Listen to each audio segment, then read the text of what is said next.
Salam jumpa pemirsa, senang sekali Jurnal Daai dapat hadir kembali menemani Anda. Kali ini bersama saya Patricia Lovord. Dalam Jurnal Daai edisi ini, kami telah menyiapkan liputan tentang menjadikan diri saluran berkah dan tentang meraih mimpi di Jabal Haq.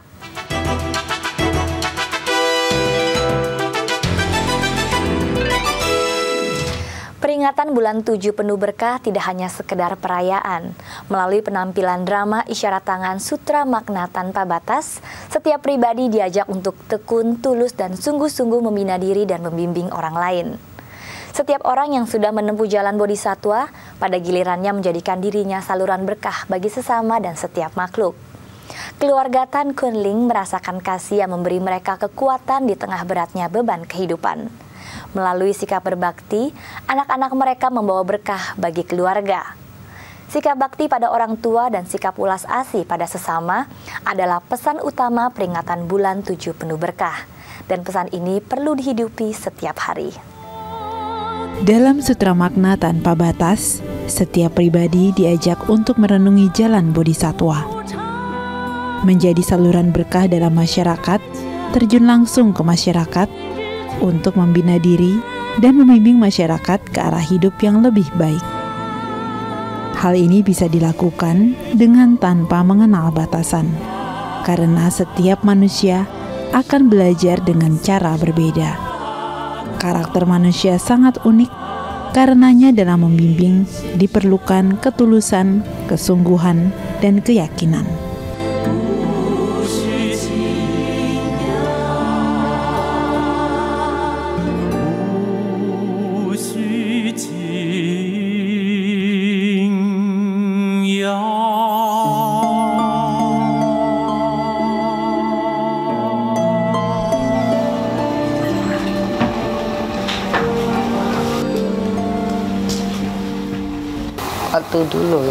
Waktu dulu sih kita lah banyak pikiran ya, gitu bisa tidur. Tapi ini kan udah dulu sih masih kan nengok orang apa sih nggak, nengok orang kan pada takut gitu. Kenapa?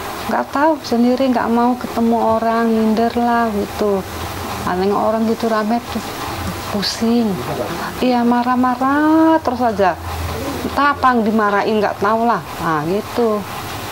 Kesel gitu. Kesel lah, gini lah. Udah ketemu sama sini Suci, ada berobat, agak udah mending loh. Udah ketemu Suci itu udah 2 tahun. Tan Kun Ling, yang biasa dipanggil Aling, berusia 53 tahun. Ia seorang ibu rumah tangga. Sekitar 5 tahun lalu, ia pernah mengalami depresi.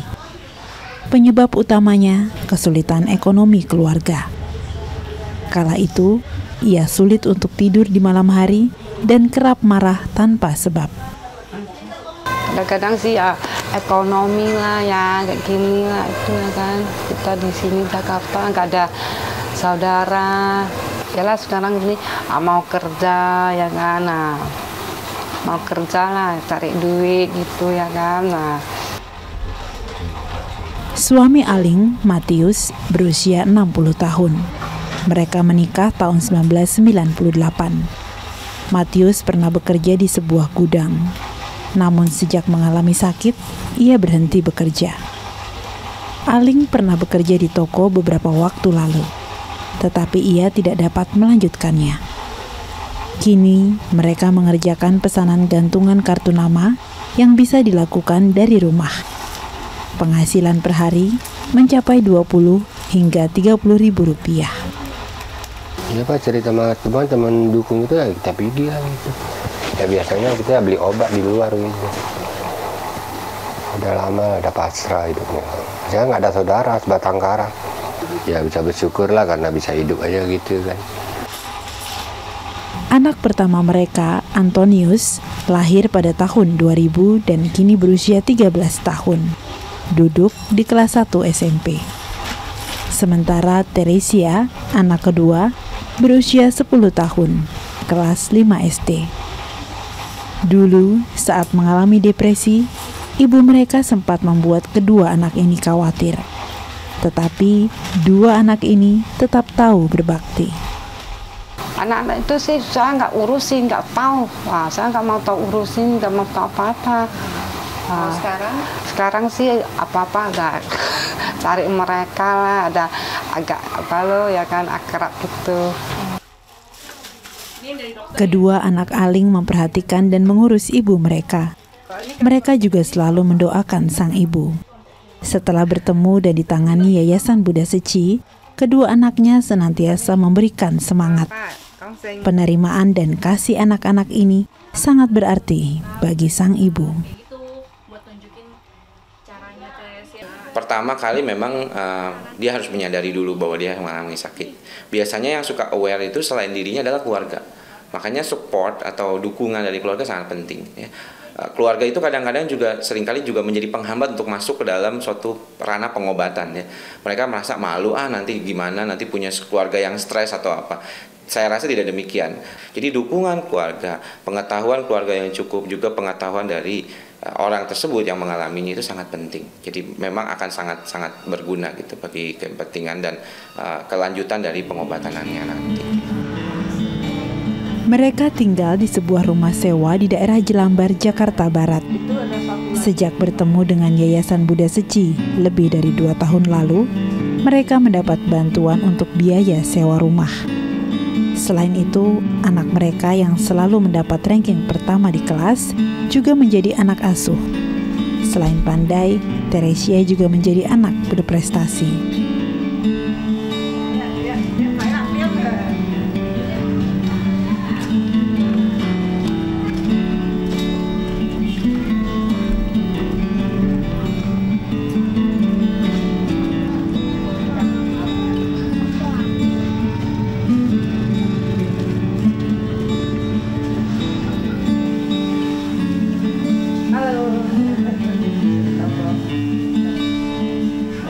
Iyalah, kita kan mau sembuh kan, anak saya masih kecil gitu ya kan, anak gitu kita mau sembuh ya kan. Waktu dulu sih aduh mau mati lah, mau ini mau itu aja. Selalu untung didukungin sama si Bubi loh. Makanya lihat anak kan gitu mau ke sekolah ya kan. Jadi kita bangkit lah. Rasanya sih udah apalah ya, bersyukurin ya kan, udah ya ketemu sama si Buddha Seci ini ya, bisa sembuh. Anak-anak kita bisa akrab gitu. Mau ketemu siapa sih ya udah gak apa-apa. Kok dulu datang orang kamsa ngumpul gitu, nggak mau keluar. Dari yayasan memberi pengobatan, dari relawan sering kunjungan kasih supaya memberi dorongan ke pihak si pasien supaya dia akan menuju ke pengertian lebih jauh, jangan depresi terus. Waktu itu kadang-kadang dia masih kurang sekali ya untuk ngomong pun tidak mau. Sekarang sudah lebih lincah. Suyati Edison sendiri banyak belajar dari kasus yang ditanganinya. Ia telah bergabung menjadi relawan Yayasan Buddha Seci sejak tahun 1999. 11 tahun kemudian, ia dilantik menjadi komite. Disinilah ia membina diri. Keluarga Aling adalah salah satu keluarga yang dengan setia dikunjunginya. Dengan cara membimbing keluarga Aling, ia pun membina dirinya sendiri. Dulu, sebagian besar waktunya habis untuk mengurus usaha keluarga. Saking sibuknya, ia menjadi sulit bergaul dan menjadi mudah marah karena stres akibat pekerjaan. Tetapi sejak bergabung di Seci, ia mengalami bimbingan. Ia juga telah menjalani pola makan vegetarian sejak tahun 2010. Kini, ia tekun dan tulus dalam membimbing orang lain. Hati anak-anak adalah hati yang tulus. Kita dapat belajar dari mereka. Hati yang tulus diperlukan saat menghadapi setiap orang dan setiap masalah. Hati yang tulus dapat membuat orang kuat menghadapi masalah dan dapat menggerakkan orang lain ke arah cinta kasih. Ketulusan Antonius dan Teresia membawa berkah bagi seluruh anggota keluarga dan mendatangkan aliran rahmat dengan bertemunya Seci dan keluarga mereka. Bagaimanapun atau seperti apapun keadaan orang tua, tidak menjadikan alasan untuk tidak berbakti pada mereka. Bulan ke-7 dalam kalender tahun Imlek diperingati sebagai bulan yang penuh berkah. Maksudnya, mengingatkan agar sepanjang waktu kita senantiasa mengembangkan sikap welas asih dengan tulus. Hal ini terutama diwujudkan dengan sikap bakti pada orang tua. Selain itu, juga dapat ditunjukkan melalui sikap kasih pada sesama dan setiap makhluk. Misalnya, dengan kunjungan kasih dan menjalankan pola hidup vegetarian.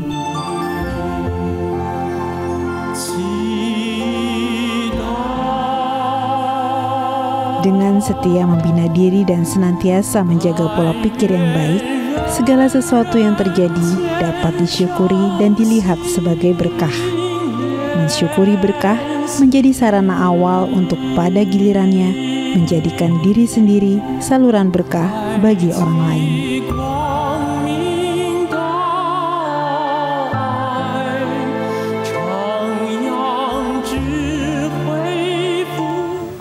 Dr. Insinyur Muhammad Jafar Hafsah menjadi anak yatim sejak berusia 9 tahun.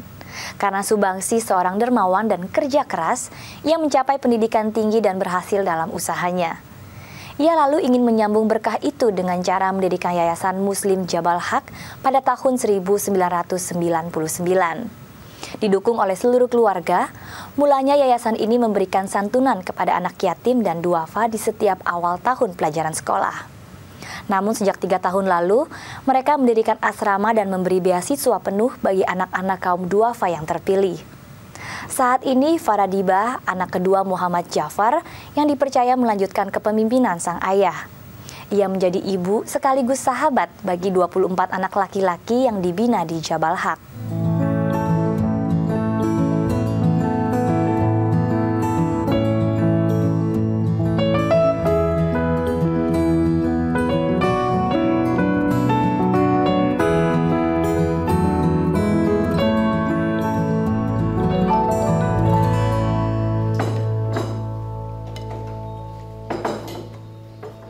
Awal itu saya nggak percaya kalau misalnya saya bisa ke sini karena banyak teman-teman saya yang pintar-pintar dari saya. Dia lebih bisa, dia lebih pintar dari saya. Tapi kata teman saya nggak apa-apa lah, yang penting bisa ikut. Nah akhirnya saya mengikuti tes itu, tes ujian untuk beasiswa di Yayasan Muslim Jabal Haq. Kalau masalah perbedaan dengan mengenai pendidikan sih sangat banyak. Pertama kalau di sini pendidikannya itu sangat bagus karena saya rasakan hal itu. Pertama fasilitasnya ada, terus cara belajarnya enak, gurunya ngajar juga enak. Kalau di kampung fasilitasnya udah masih standar, biasanya komputernya cuma ada 2 atau 1. Nah kalau di sini semuanya ada, jadi kita bisa belajar dengan enak, mengerti dengan baik, dengan cepat mengertinya. For it, let's pray together.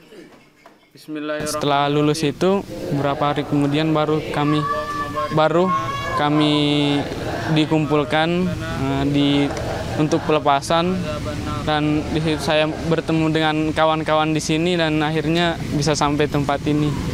Yang awalnya nggak pernah kepikiran buat menginjak Jakarta pun nggak pernah. Kalau perasaan sangat senang. Saya merasa seandainya dulu saya menyia-nyiakan kesempatan ini, mungkin saya akan sangat menyesal karena di tempat ini sangat banyak hal yang dapat saya dapatkan selain di kampung saya. Kalau Mami Diba itu sosok perempuan yang saya kenal di sini tuh, pertama dia baik, terus dia juga mengajarkan kami semua banyak hal. Pertama mengenai masalah informasi, masalah pengetahuan dan lain-lain. Terus Mami Diba juga mengajarkan kami misalnya arti dari kekeluargaan, kebersamaan, terus menjaga kerjasama, teamwork. Yang selanjutnya dia orang yang sangat penyayang. Beliau selalu mengajarkan kami tentang bagaimana cara hidup. Beliau selalu mengajarkan bagaimana kita harus berpikir secara kritis dalam bertindak, bagaimana kita berpikir untuk melakukan hal, berbuat untuk orang banyak, bukan untuk diri kita sendiri. Harus menjaga komunikasi dan semua hal dalam kehidupan yang selalu dia berikan kepada kami untuk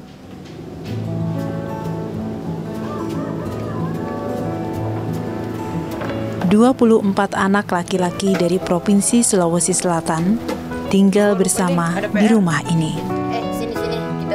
Lulus dari sekolah menengah pertama di daerah asal, mereka lalu mengikuti seleksi ketat untuk mendapatkan beasiswa sekolah menengah atas di ibu kota Jakarta dan Bekasi.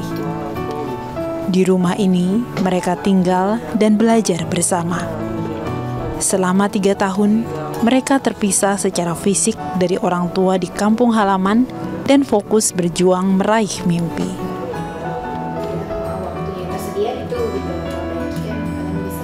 Mami Diba itu sudah kami anggap sebagai orang mama sendiri gitu. Karena Mami Diba juga di sini pengganti orang tua kami di sana, jadi dia juga memberikan kami apa yang sesuai, misalnya anak kandung ibu dengan anaknya, dia juga memberikan hal itu kepada kami. Artinya apa? Mami Diba itu sebagai orang tua kami di sini, sebagai wali kami, jadi dia bertanggung jawab dengan kami semua yang ada di sini.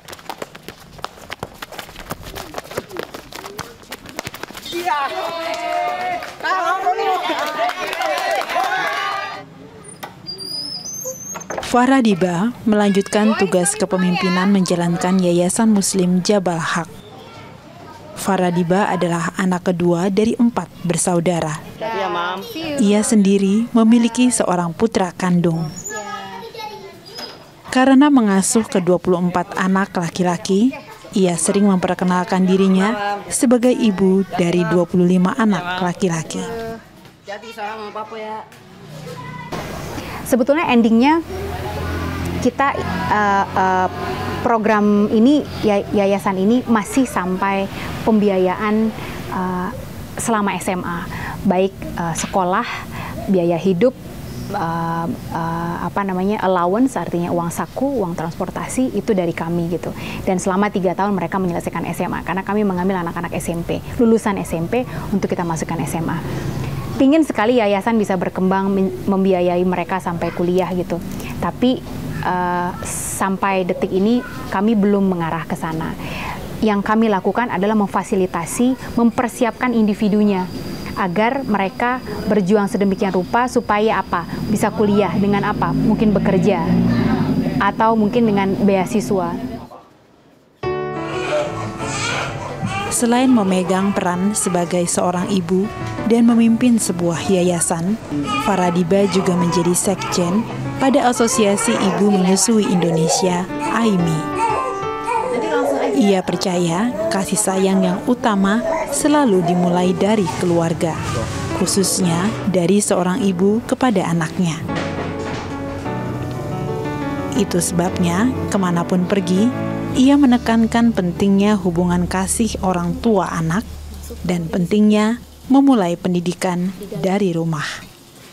Sebetulnya saya percaya, saya orang yang menganut pendidikan kebanyakan itu berawal dari rumah.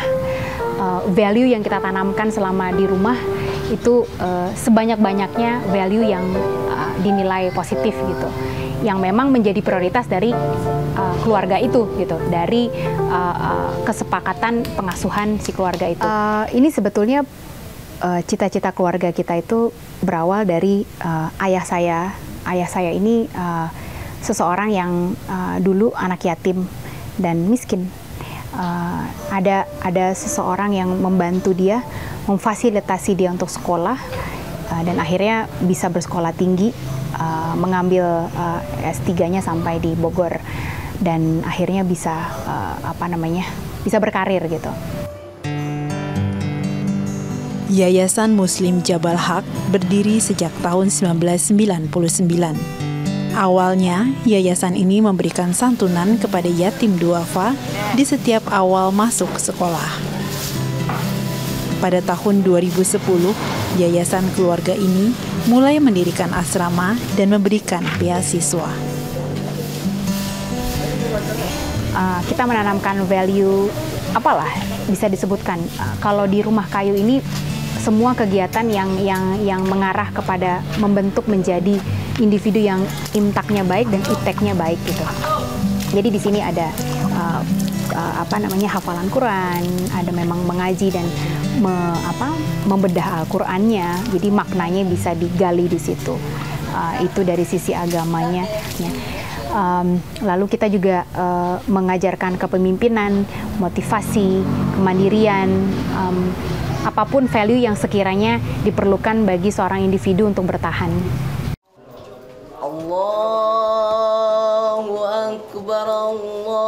Jabal dalam bahasa Arab berarti bukit atau gunung, sementara hak berarti kebenaran. Jabal Haq secara harfiah dapat berarti bukit atau gunung kebenaran. Dulu, Jabal Haq didirikan sebagai upaya membalas budi. Kini, setiap anak di dalamnya utamanya memiliki 3 cita-cita. Pertama, menjadi anak berhasil. Kedua, memberangkatkan orang tua pergi umroh. Dan ketiga, melanjutkan sumbangsih mendirikan yayasan semacam Jabal Haq lainnya untuk menolong semakin banyak orang. Menjadikan diri saluran berkah adalah panggilan luhur setiap pribadi. Dengan tekun dan tulus, serta sungguh-sungguh mengamalkan sikap bakti dan welas asih pada sesama, setiap orang membina dirinya untuk menyalurkan berkah bagi setiap makhluk. Jadikan hidup ini penuh makna karena setiap peristiwa mengukir sejarah. Jika Anda memiliki saran atau kritik, silahkan kirim ke website dan ke media sosial DAI TV atau telepon ke 021 5055 8889. Akhirnya saya Patricia Lovord mewakili seluruh kerabat kerja Jurnal DAI mengucapkan terima kasih atas perhatian Anda. Sampai jumpa.